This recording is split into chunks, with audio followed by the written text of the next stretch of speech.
This week on Adventist News Network, top church leaders launch a study of ordination. A new workplace religious freedom law protects Sabbath keepers. And an American pastor's cross-country journey supports underprivileged families. These stories and more coming up.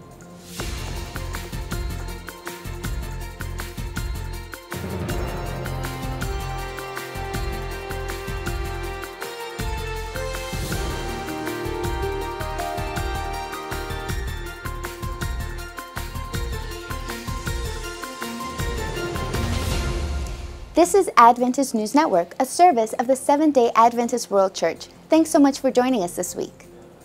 First in the news, Adventist World Church leaders are moving forward on their commitment to study the theology behind the Christian tradition of ordination. This week, they formed the Theology of Ordination Study Committee, a group of more than 100 church officials, lay leaders, and members from around the world representing a broad spectrum of philosophical backgrounds. The comprehensive study is a response to a specific request at a church business meeting in 2010. Committee members will review the history of ordination, study its implications, and develop a Seventh-day Adventist theology of ordination. We will study it prayerfully. We will seriously study it and invite everyone in the spirit of unity and humbleness before God to really find out what is the will of our Lord. How should we proceed as a church so that the mission, the message of the church would really be uniting us and we would be on fire for Christ. So the idea would be that we would study it and we will try to reach a consensus. So it will not be that one group has won and the other one has lost. We will try to reach a consensus. The Theology of Ordination Study Committee is expected to meet 4 times and will conclude its report in June of 2014. This gives top church executives time to refer recommendations to a church business meeting later that year. Adventist religious liberty advocates say a new law in the U.S. state of California extends more rights to Sabbath keepers. Signed this month by California Governor Jerry Brown, the law requires companies to accommodate the beliefs and practices of religious employees. This includes the observance of holy days and the right to maintain religious dress and grooming, such as turbans, hijabs, and beards. California is the 3rd U.S. state to ban workplace religious discrimination. New York and Oregon extend similar religious freedom protections in the workplace. The California law goes into effect on January 1, 2013. We're very excited to hear about the passage of the Workplace Religious Freedom Act in California because we think it's a real step forward. While we were not able to get passage of this on the federal level, we hope that this is the first step in a grassroots effort where other states can really begin to provide protection for people of faith in the workplace. An American pastor has raised more than $100,000 to meet a basic but often overlooked need, and he's done it all from the seat of a bicycle. George Johnson reports. 57-year-old Eric Shadle, pastor of the Richland Seventh-day Adventist Church in Richland, Washington, has been on a cross-country bicycle tour for 60 days. His mission? To raise awareness of those families in desperate need of children's disposable diapers. The community service ladies in our church came and said, we've done a needs assessment in our community, and every agency we go to, they tell us that the #1 need is diapers. And I thought maybe I could ride across the country and raise awareness, because if I don't know about it, I'm sure there's a lot of other people that don't. Shadle pedaled nearly 3,500 miles to get from Washington State to Silver Spring, Maryland. Pastor Shadle has partnered with several groups to raise the awareness and necessary funds to his goal of $250,000. Adventist Community Services and Hope for Humanity have donated $20,000 to his goal. The National Diaper Bank Network has offered to match the cost of each diaper that Shadle raises up to a total of 250,000 diapers, which equals to approximately $62,500. When we heard about his mission, that's why we reached out to say, you're not alone, that's what we're trying to do, and he is just an amazing example of compassion in action. The Richland Church currently partners with and distributes disposable diapers through several local Washington agencies, distributing approximately 90,000 diapers to date. Before returning home, Pastor Shadle has 6 appointments on Capitol Hill to discuss the great need for diapers. To learn more about his journey, visit www.ridefordipers.org. A charity fundraiser sponsored by Penang Adventist Hospital in Malaysia has set a new national record.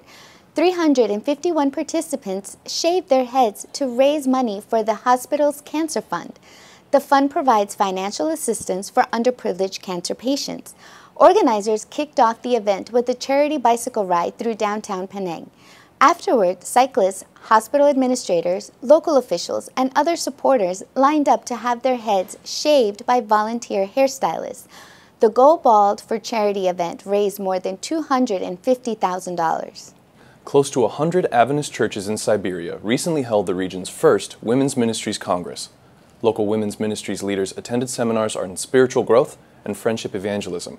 They also shared outreach stories illustrating the work of women's ministries in eastern Russia. The women's ministries women in Siberia do a lot of outreach in the community, and there was this one story of a group of our sisters who went to a handicapped hospital, and one of the patients which they met was a woman who had no arms and no legs, and she said her husband was her arms and legs, and he said she was his brain. But the women of the church kept on meeting with her even after she left the hospital, and she got baptized. The husband was not happy, but as the years passed by, he got sick, and before he died, he got baptized also, and that was all because of their outreach. A report out this week in the United States lists Adventist in Step for Life as one of 3 faith-based fitness programs helping to curb national obesity rates. The Adventist Initiative encourages church members to log 2 million collective miles of physical activity every year. It also focuses on nutrition by helping to launch community gardens and summer meal programs for needy children. In partnership with U.S. First Lady Michelle Obama's Let's Move initiative, In Step for Life hosts Let's Move Day on September 23. Earlier today, I sat down with Kasia Rainer to learn more about this year's event. Kasia, thank you so much for joining us today. It's my pleasure to be here. Now, the Let's Move Day sounds like an outgrowth of the U.S. First Lady's Let's Move initiative because the names are similar. Can you tell us how this event makes it distinctly Adventist? Although we are partnering with the Let's Move initiative, Let's Move Day is something different. It's something that the Seventh-day Adventist Church here in North America created that event, that day. It's a day set aside from all the other days of the year where we are inviting our churches, hospitals, and schools to sponsor an event and invite the community to participate. So it's a Seventh-day Adventist event where, even though we're welcoming everybody to participate, it's not necessarily a national, event. Let's Move Day is a one-day event, but Adventist in Step for Life is something the church encourages members to join in year-long. What are some of your biggest goals with this program? This is a wonderful opportunity for us as a church as we are reaching out to answer not only the obesity epidemic, what we can do about that, but really to live healthy lives throughout our lifespan, children, elderly, adults, everybody, so that we can look for holistic health, for health of body, mind, and spirit. So with this initiative, we're partnering with the national initiative, but it's beyond that. We want to get people healthier, moving, eating, making healthy choices on a daily basis. Tell us more about the obesity report published this week that mentions Adventist in Step for Life. This is a report that's very respected. It's done by the Robert Wood Johnson Foundation along with the Trust for America's Health. These are nonpartisan groups that have looked at the CDC data on obesity, and they have forecasted the obesity rates until 2030. And based on that, they can look at healthcare costs and disease risk and what this would mean for the country. So it's a report that really brings recommendations for Congress and for lots of other groups that are looking at how to resolve this epidemic. Thanks, Kasia. Coming up, we have a preview of the latest issue of Adventist Review. This week, the magazine explores how one early church minister rejected the traditional notion of hell.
Welcome back.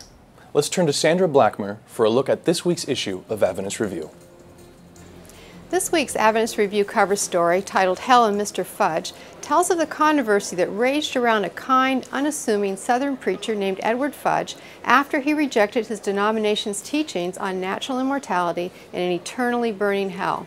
It's also the story of how movie producer Pat Arabito and her Adventist production team turned Fudge's story into an award-winning, soon-to-be-released feature film. As author Jennifer Jill Schweizer writes in the article, Edward Fudge emerged from his research converted to the biblical teaching that humans possess conditional immortality and that hell served to destroy sinners rather than torture them. What, Schweizer says, a Bible Belt preacher who discarded traditional hell? How would he move sinners to the altar? That was the question countless evangelicals asked Fudge. What was his answer? You'll have to read Hell and Mr. Fudge to find out. Also be sure to read Lael Caesar's outstanding article Standing Together, in which he explores the vastly different temperaments and skills of such Bible characters as Ezra and Nehemiah, and their ability, in spite of these differences, to work together for the good of God's people. Caesar writes, differences in perspective however radical, contrasts in strategy however extreme, variations in operating methods however wide, do not prove that the disputants are on opposite sides of the cosmic conflict. Stern, even vigorous disagreement qualifies no one to label any other as of the enemy, or as in rebellion, or as incompatible with the rest. May you be blessed by reading the September 20 issue of the Review. Adventist missionaries used to travel for months to remote villages to spread the church's message of hope. Many still do, but as Gary Krause reports, a growing percentage is finding mission fields closer to home. As we look at our mission around the world today, the largest, most challenging mission field are the growing urban areas. More than 50% of the world's population now live in cities. And of course, these are the areas where the Seventh-day Adventist Church tends to be weakest. From the Office of Adventist Mission, we are focusing on starting centers of influence around the world. These are centers that were talked about by Ellen White more than 100 years ago. She talked about small urban centers that would be a positive influence in the community, building bridges with people in need. This is based, of course, on what Ellen White refers to as Jesus' method, the Christ method, and that is of mingling with people, showing sympathy to people, ministering to needs, winning confidence, and then bidding people to follow Jesus. So centers of influence are places where church members can connect with the community, to show sympathy, to mingle, to minister to needs, and show the love of Jesus, and then bid people to follow Jesus. It's a natural progression. Thank you for your continuing prayers and support for urban mission and centers of influence around the world. For this week's Adventist social media highlights, Megan Bronner asked our Facebook followers why they think some people leave the church. This week, we wanted to find out what causes people to drift away from church. So we asked our Twitter and Facebook friends for their input. On Facebook, Mikhail says sometimes members in the church make it very hard for new and young members. Susan worries that church sometimes feels like it's run by a corporation. She says Christians need to get back to what Jesus taught us. First, love one another as we love ourselves. Erica thinks it's a change in priorities. She says for some, church no longer fits their lifestyle. Alex says, as Adventists, we are not open. We live in our little boxes and are afraid to venture out or open up our hearts to a different way. And Evelyn says, for some people, it's easier to run than confront a problem. On Twitter, Thurman acknowledges that the fault sometimes lies with church members, but adds some people might leave because they never fall in love with God's message and the one who inspired that message. Lilith P. says some people might not find the worship service relevant or engaging. For Karina, she thinks people may become discouraged when they see church leaders making mistakes. They blame God for the mistakes made instead of the person responsible. She adds that some people have difficulty separating human error and free will from the will of God, and she attributes this to a loss of faith in the church. And Pastor KL says he has observed that people leave when there is no place for them. He adds that everyone needs something to be involved in. Thanks for all your responses, and next week we'd like to hear your ideas about creating lasting friendships with fellow church members. Adventist World Radio's oldest studio is getting an upgrade. As Dowell Chow explains, the radio ministry is ideally situated to reach Asia with a message of hope. In 1971, the Seventh-day Adventist Church started broadcasting on shortwave radio, especially to Eastern Europe and the Middle East. Years after that, we decided as a church to build our own station on Guam, the island out in the Pacific Ocean, away from any part of the mainland. It's an ideal spot to put a shortwave transmitter site. Guam has been there for 25 years. It's time that we look and see if the equipment is still viable and how we're doing. We found that we needed to do some adjustments to make it possible to reach China and other parts of the world with the new equipment, renovated and more efficient. Guam today is the site that the church owns from where we broadcast many languages into Asia. It's about time we do some work on it, and we're starting a process of upgrading one of the antennas and adding one more antenna to the site to better reach these countries in Asia. From this tiny island of Guam, Adventist World Radio today is reaching out in over 34 languages to reach these countries in the language they can understand. I'd like to invite you to pray for this project and support it, because it's the way to reach these people with the last message of this church before it's too late. Still ahead on Adventist News Network, what's the biggest issue facing the church today? One church leader shares his take. But up next, this week's Tech Corner.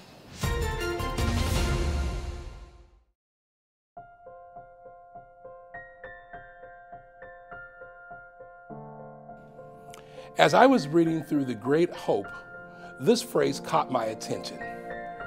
He went singing on his way, his countenance lit up with joy and peace.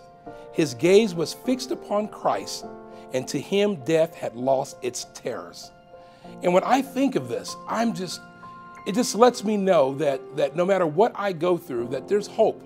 That Jerome and Huss, they were actually been ready to be burnt to the stake.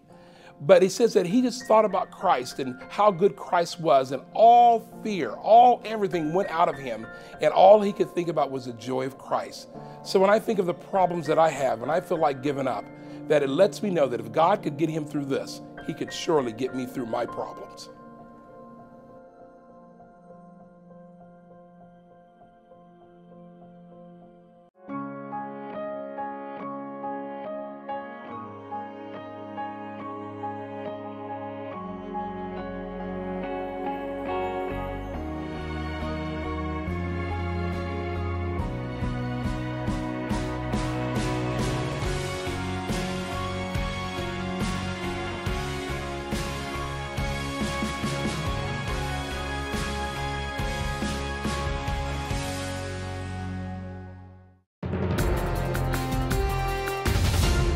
Welcome back. We asked John Beckett for a tutorial of an iPhone scanning app for this week's Tech Corner.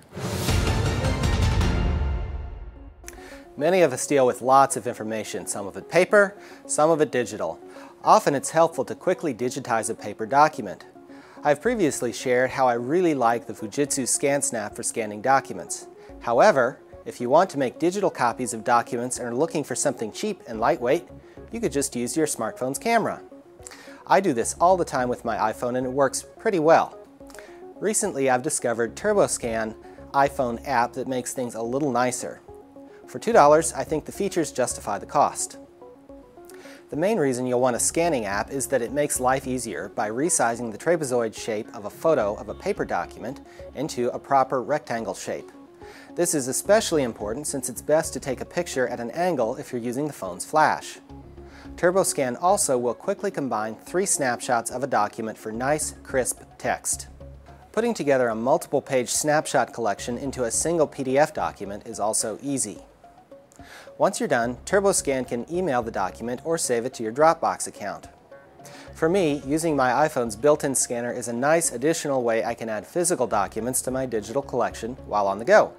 I think you'll find it very helpful too. To learn more, just search for TurboScan in the App Store. You might also try out the free CamScan software to see if it meets your needs. Adventist young people in the Middle East are sharing Christ in a challenging environment. Gilbert Kanji recently visited the region and says their stories inspired him. One of the great joys of my work is to visit the world field. And just a week ago, I had the privilege to be in the Greater Middle East Union, the brand new entity that is now attached directly to the General Conference. When you think about it, 3,000 church members for 491 million people. That's an average of 1 Seventh-day Adventist for 167,000 people. One wonders in an environment like that how the message will be taken to every single individual in that field. Well, I had the privilege to meet with 10 young people. And as I heard the stories that are on the table, it's worth telling. Time will not allow for all of them, but just 2 of them. Joy is a young lady. She's only 21. Her father is a Maronite Christian. Her mother is an evangelical Christian, but she attends a weekly Bible study. And I ask her, Joy, why do you come here? She says, this is the only place where the Word of God is taught accurately. The other gentleman, I won't tell you his real name, he's Kazam. He comes from Syria. Who would want to go in Syria in the conditions in which the world is there? But Kazam went through an accident, and for 10 days he was in a coma, but had the absolute conviction that God was calling him for something special. Every 10 days, Kazam would drive into Syria, study the scriptures with 7 families, and then drive out of there. And through his witness, he has the hope of raising a church in Syria in the near future. Wonderful things that God is doing in the Greater Middle Eastern Union. God bless you.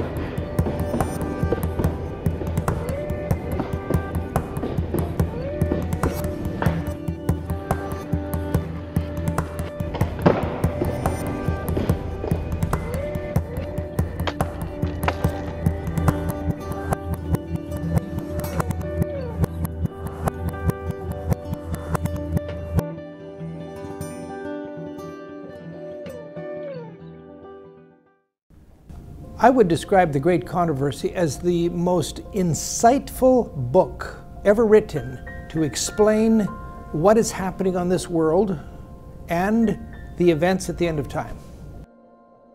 There's so many voices today that are calling people's attention, and the book Great Controversy narrows it down to a very succinct, clear outline of what the essence of the issues are for today.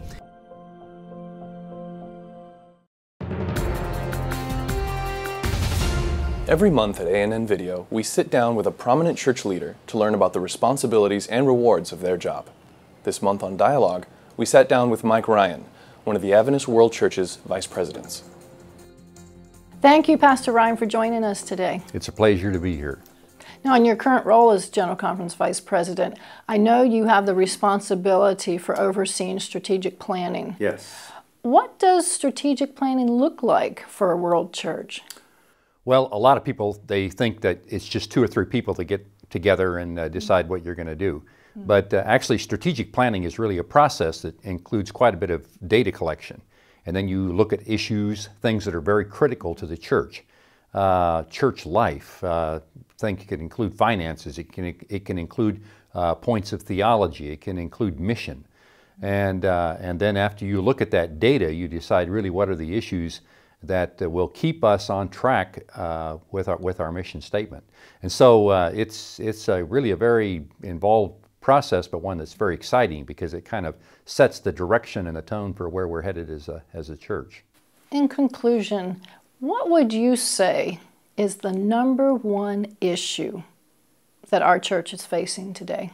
To me, the most critical issue of the church is that we need to take extra care to see that we are building a culture of involvement. When we lose that culture of involvement and suddenly mission becomes the business of paid church workers, we're going to be here a long time. Well, Mike, it's been a pleasure. Thank you for joining us today. It's been a pleasure to be here. Thank you. You can watch our full interview with Mike Ryan online at news.adventist.org. Now let's turn to David Trim for a look at Adventist history. This week, the church's message reaches Australia. Welcome to This Week in Adventist History. On September 17, in 1923, John Corliss died, aged 78. After serving as an evangelist in the United States, he had been a successful pioneer missionary in Australia. Indeed, Corliss laid the foundations of the denomination in that country, and later he was an active and effective advocate of religious liberty back in America. On September 18 in 1958, the Adventist High School and Junior College in Norway opened at Tyrifjord with 101 students. And 5 years later, in 1963, Sopas Adventist Hospital in Papua New Guinea was dedicated. And September 20 was the date of another significant Adventist hospital dedication, this time in 1905, when Hinsdale Hospital in the suburbs of Chicago was dedicated.